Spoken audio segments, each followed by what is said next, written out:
Wayanad township ചൂരൽമലയിലുണ്ടായ ദുരന്തം നമുക്കറിയാം. ആ ദുരന്തമുഖത്ത് നിന്ന് രക്ഷപ്പെട്ടിട്ടുള്ള ആളുകൾക്ക് വേണ്ടിയിട്ട് അവരുടെ ആ ഒരു പുനരധിവാസം അല്ലെങ്കിൽ അവരുടെ പുതിയ ജീവിതം മുന്നോട്ട് നയിക്കാൻ വേണ്ടിയിട്ട് പുനരധിവാസമെന്നോ അല്ലെ അതിജീവിതരെന്നോ നമുക്ക് പറയാൻ പറ്റില്ല.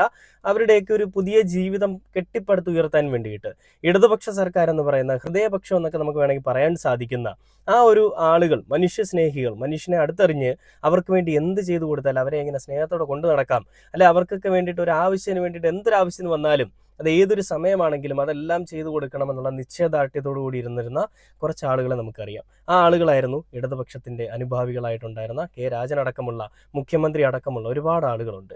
പേരെടുത്ത് പറയാൻ പറ്റാത്ത ഒരുപാട് ആളുകൾ നമുക്കറിയാവുന്നവരുണ്ട് അല്ലേ. അപ്പൊ അങ്ങനെ എല്ലാം ചെയ്തു കൊടുത്തിരുന്ന് അവര് പിന്നീട് അവരെ ഭരണപക്ഷത്ത് നിന്ന് മാറ്റിക്കൊണ്ട് നമ്മുടെ ഈ പറയുന്ന കേരളത്തിലെ ജനങ്ങൾ വൃത്തികെട്ട നെറികെട്ട കളികൾ കളിച്ചതൊക്കെ നമ്മൾ കണ്ടു, നമ്മൾ ചർച്ച ചെയ്തതുമാണ്.